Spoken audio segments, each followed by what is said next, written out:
Hello everyone, একটা awkward টাইমে লাইভে চলে আসছে।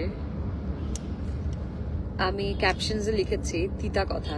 সো যাদের তিতা কথা শুনতে ভালো লাগে না, কিংবা যারা মতানৈক্য পছন্দ করেন না, কিংবা যারা ভিন্ন মত বলতেই মানুষকে মনে করেন সে খারাপ, কিংবা আপনার মতাদর্শের সাথে না মিললেই তাকে শত্রু মনে করা, এই ধরনের মানুষজন হলে এই ভিডিওটা দেখার দরকার নেই।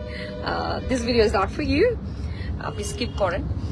আর যারা ভিন্ন মত শুনতে চান, অন্যের অপিনিয়ন শুনতে চান, তারা এই ভিডিওটা দেখেন, তাদের জন্য হেল্পফুল হবে।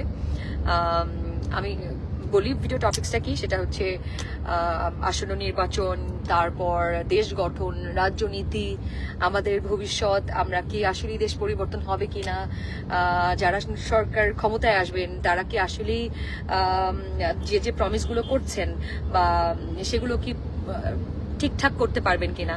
কেন লাইভটা করছি, বিকজ একটু আগে আমি একটা শো থেকে আসছিলাম যমুনা টিভিতে, ইয়াং ফ্যাক্টর। খুব শীঘ্রই হয়তো প্রোগ্রামটা অন এয়ার হবে। তো অনেক কথা বলেছি ওখানে, কিন্তু কিছু কিছু কথা বলা হয়নি। অ্যান্ড কি কি বিষয় নিয়ে কথা বলেছি এবং কি কি কথা শুনেছি, অনেক ইয়াং ছেলে মেয়ে ছিল যারা প্রথমবার ভোটার হচ্ছে, তাদের কথাও শুনেছি। সো আমার কিছু পার্সপেক্টিভ ক্রিয়েট হয়েছে এটার থেকে, এবং আমার কথা যে কথা আমি বলেছি সেগুলোর একটা সামারি আমি এখানে বলবো। অ্যান্ড শুরু করি প্রথমে। ধরেন আমি হচ্ছি ঢাকা 18 আসনের ভোটার, যেখানের প্রতিনিধি যারা আছেন, বিভিন্ন ক্যান্ডিডেটস, তারা বিভিন্ন মিছিল মিটিং করেছেন, কিন্তু এই যে 1-to-1 কনভারসেশন, আসলে জনগণের সাথে জনগণের যে একদম 1-to-1 কানেকশন এবং তারা কি চায়, এই বিষয়টা কতদূর করতে পেরেছে সেই বিষয়ে আমি সন্দিহান। বিকজ এখনো পর্যন্ত আমি কোনো ক্যান্ডিডেটসকে, কোনো দলেরই কোনো ক্যান্ডিডেটসকে একদম সামনাসামনি আমার সাথে এসে কথা, না আমি একটা সাধারণ নাগরিক যদি হই, এরকম আমার আশেপাশে কোনো বিল্ডিং কিংবা আমার বিল্ডিং এ আমি দেখি নাই কেউ আসছে বা অ্যাটলিস্ট কথা আমার কাছ থেকে আমার দেশ সম্পর্কে জানার, বা আমি কিভাবে কিরকম কি চাই, যে কি জবাবদিহিতা, সেগুলো কিছুই আসলে করা হয় নাই। মানুষ শোডাউনই করছে বেশি। আমি যেটা দেখলাম যে 100, 200, 300, 500, 1000 মানুষজন ভাড়া করে নিয়ে যাচ্ছে, শোডাউন করছে, যেটার আমি জানি না এটার কতটুকু ফলপ্রসূ এটা। কারণ আপনি যদি নাই জানেন, আসলে একদম মানুষকে না জিজ্ঞেস করেন সামনাসামনি থেকে, শুধু টাকা ক্ষমতার বলেই যদি আপনারা নির্বাচন জিততে চান, যেটা আরো আগে হয়ে এসছে বারবার, সেটা কিন্তু এই সময় সে কাজ করবে না। বিকজ এই সময়টাই অন্যরকম। এবার একটা মেজরিটি অংশ হচ্ছে ইয়াং ভোটার, যারা জেনজি। এই ভোটাররা, এরা কিন্তু আগের বুলশিটে, শুধুমাত্র ক্ষমতার বলে, বড় বড় বুলিতে তারা যে ভোট দিয়ে দিবে, সেটা কিন্তু হবে না। আর এবার ভোটের কারচুপি যদি আপনি চিন্তা করেন খুব সহজে করা যাবে, এটাও সহজ হবে না। হাতে একটা মোবাইল সবারই আছে এখন, যে কোনো জায়গায় গন্ডগোল হইলে ওই যে মোবাইলটা দিয়ে সবাই ভিডিও করে ফেলবে। তো আপনারা যদি চিন্তা করেন ভোট নিয়ে আপনারা জালিয়াতি করতে পারবেন আগের মতো, it will be not that easy. তারপর যদি কিছু হয় সেটার জন্য আমরা, যেহেতু আমরা আন্দোলনে নামতে পারছি রাস্তায়, আমরা এটার জন্য নামতে পারবো রাস্তায়। এটাও মানে যদি কোনো কারচুপি হয় তাতে যে আমরা মেনে নিব না, আমরা যে এটা নিয়ে প্রতিবাদ করবো, এটা আপনাদের জেনে রাখা উচিত। সো থিং ইজ, যেটা বলছিলাম, যে আমি কি মনে করি আমার মতে কিরকম হওয়া উচিত দেশ গঠন। এরপরে আমি কি ধরনের কথাবার্তা বলেছিলাম আজকে সেটা একটু বলি। ধরেন definitely the first thing change হওয়া দরকার, যেটা হচ্ছে ল অ্যান্ড এনফোর্সমেন্ট। এটা আরো শক্ত তো হওয়া দরকারি। এন্ড সুদূর প্রসারী যদি চিন্তা করি, সেটা হচ্ছে দুইটা সেক্টর, যেটা নিয়ে খুব কম মানুষ কথা বলতেছে এখনো। সেটা হচ্ছে এক, education system, and second of all হচ্ছে এনভায়রনমেন্ট। কারো কোনো জলবায়ু নিয়ে চিন্তাই নাই। মানে এটা আজকে একটা মেয়ে বলতেছিল, এবং I was talking about this topics, যে আসলে মানে এত বড় একটা মেজর ইস্যুস, কারো যে ইস্তেহার দিচ্ছে নির্বাচনী বিভিন্ন ধরনের কি কি করবে সামনের কাজে, কারো কোনো জলবায়ু নিয়ে চিন্তা নাই। জলবায়ু নিয়ে এখন বলতে পারছি, দেশে এত মানুষ মরতেছে, এত কিছু হইতেছে, তোমার জলবায়ু নিয়ে কেন চিন্তা? সেই টপিকস আমি বলবো কেন চিন্তা। কারণ আপনার ইস্তেহারে শুধুমাত্র আপনি বড় বড় জিনিস করে ফেলবেন, এখানে রাস্তা ঠিক করে ফেলবেন, ওখানে করে ফেলবেন, বড় বড় হাসপাতাল করবেন, অনেক কিছুই বলা হচ্ছে, বাট আমাকে সুদূর প্রসারী চিন্তাও করতে হবে। সো আচ্ছা, এডুকেশন সিস্টেম নিয়ে আমি কেন কথা বলছি। ফার্স্ট, এডুকেশন সিস্টেমটা এমন ভাবে তৈরি যাতে আপনি সারা জীবনই একটা পার্টিকুলার গ্রুপকে চাটুকারিতা করে যান, তাদেরকে সার্ভ করে যান। আপনি আমাদের পুরো সমাজ ব্যবস্থা আমরা ছোট ছোট প্রফেশনকে রেসপেক্ট করতে চাই না। আমরা শুধু তাদেরকে রেসপেক্ট করি যারা সচিব, যারা বিসিএস ক্যাডার, যারা ভালো সরকারি চাকরি করতেছে, যারা ক্ষমতাবান, তাদেরকে রেসপেক্ট করতেছি। কিন্তু আমরা একটা রাস্তার পাশে দাঁড়ানো ডাব ব্যবসায়ীকে রেসপেক্ট করতেছি না। এই জন্যই আপনার বাসার ছোট ছেলেটা যখন রাস্তায় নেমে একটা ফুড কোর্ট দিতে চায়, তখন তখন আপনি তাকে সাপোর্ট করেন না। তখন আপনি তাকে বলেন যে এই রাস্তা দাঁড়ায় তুমি এটা বিক্রি করবা, লেখাপড়া রেখে তার থেকে তুমি বড় একটা ইঞ্জিনিয়ার হও, বুয়েটে পড়ো, ডাক্তারি পড়ো, ঢাকা ইউনিভার্সিটিতে পড়ো, তুমি বড় চাকরি করবা। কারণ আপনার কাছে ওইটা রেসপেক্টফুল। আপনার কাছে এইটা রেসপেক্টফুল না যে একটা মানুষ রাস্তা দ্বারা চাকরি করতে পারে, একটা মানুষ ড্রাইভার হতে পারে, একটা মানুষ রিক্সাওয়ালা হতে পারে, আপনি তার সেটাকে রেসপেক্টই করেন না। দ্যাটস ওয়াই আপনার কাছে এটা রেসপেক্টফুল না। আপনি চান না আপনার বাচ্চা কাচ্চা হোক, আপনার ভাই একজন ছোট ছোট উদ্যোক্তা হোক, রাস্তা দ্বারা ব্যবসা করুক। সো এডুকেশন সিস্টেমটা আমাদের এমন ভাবে তৈরি করতে হবে যেটা মানুষের শুধুমাত্র লেখাপড়াই শিখাবে না, তাদের নৈতিকতা শিখাবে, তাদের মানুষের হিউম্যান ইমোশনস শিখাবে, মানুষ কিভাবে ব্যবহার করতে হয়, কার সাথে কোন সিচুয়েশনে কি রিয়াক্ট করতে হয়, এই যে বিহেভিয়ারাল প্যাটার্ন, এটা শিখাবে। প্লাস শিখাবে যে শুধুমাত্র প্রায়োগিক এই থিওরিটিক্যাল লেখাপড়া না, স্কিল ডেভেলপ করবে। শুধুমাত্র একই পার্টিকুলার লেখাপড়া করে ডেস্ক জব করবে এটা না। এই যে এই ধরনের চেঞ্জ, একদম বেসিক কোরের চেঞ্জ, সেটা করা দরকার। আপনি ইংলিশ মিডিয়ামের মতো পড়ালেখা শিখাবেন, এতেই ভালো এডুকেশন সিস্টেম, এটা আসলে না। হ্যাঁ, সবাইকে আপনি ডাক্তার, বড় বড় ইউনিভার্সিটি করে ফেলবেন, সেটাই এডুকেশন চেঞ্জ, এটা না। আমাদের কোর চেঞ্জ করতে হবে, আমাদের নিজস্ব। অ্যান্ড অলসো যে নিজের একটা, ধরেন আমরা তো বলি যে সরকার কি করবে, এটা তো বললামই যে বিভিন্ন ইস্তেহার দেওয়া হয়েছে, অনেক কিছু করা হচ্ছে, অনেক কিছু বলতেছে, সেটা করা হবে কি হবে না আমরা জানি না। কিন্তু অ্যাটলিস্ট এটুকু তো জানি যে আমরা কি করতে পারি, মানে আমাদের নিজেদের কতটুকু চেঞ্জ করতে পারি সেটা আসলে একটু কথা বলা দরকার। ধরেন সেদিন শুনলাম একটা জায়গায় মানুষ তেল চুরি করতো, তেল ফ্যাক্টরির কাছাকাছি মাটি খুঁড়ে তেলের পাইপ থেকে তেল চুরি করতো। তো এতই বেশি খুঁড়ে ফেলছে যে তেল উপচায় রাস্তায় চলে আসছে।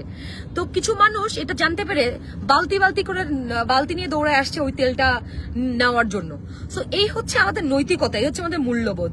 তো এইখানে সরকারের দোষ কি বলেন?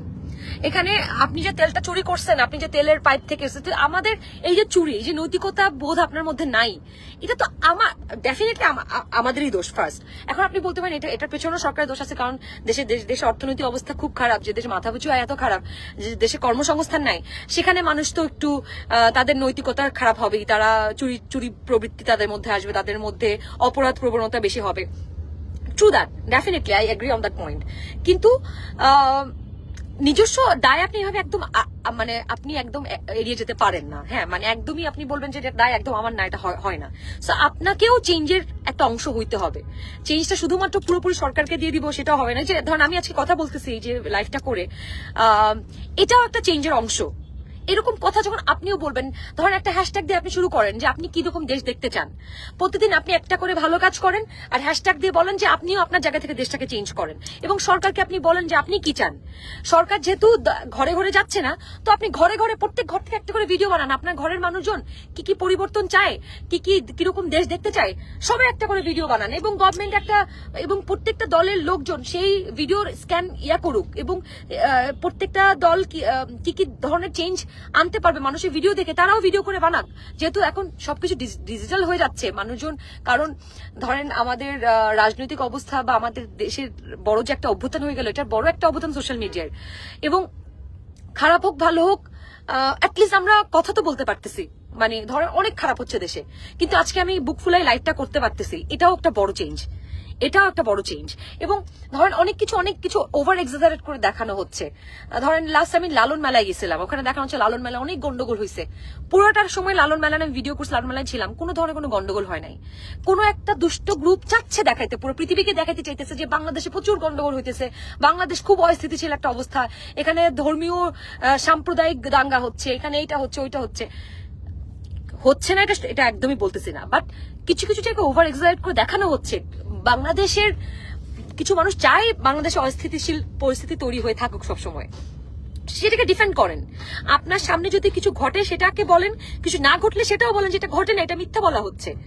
এবং আপনি জবাবদিহিতামূলক শাসন ব্যবস্থা তৈরি করতে হলে আপনাকে জানতে হবে আপনি কি প্রশ্ন করবেন। আপনি আগে জানেন আসলেই আপনি কি চান?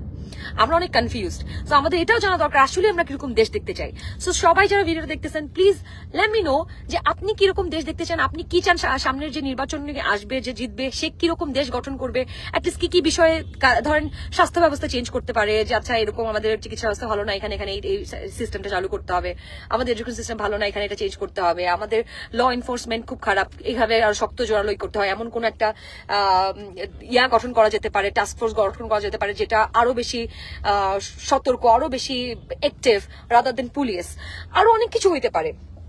সো এই যে বিষয়গুলো যে আপনি যেভাবে যেভাবে চান সেভাবে সেভাবে আপনি কথা বলেন, আপনি একটা ভিডিও বানান, হ্যাশট্যাগ বাংলাদেশ গভর্নমেন্ট দেন, যাদের বাংলাদেশ গভর্নমেন্টও দেখে, hashtag Bangladesh government, hashtag dream Bangladesh লিখে আপনি ভিডিও পোস্ট করেন আপনার মতো করে।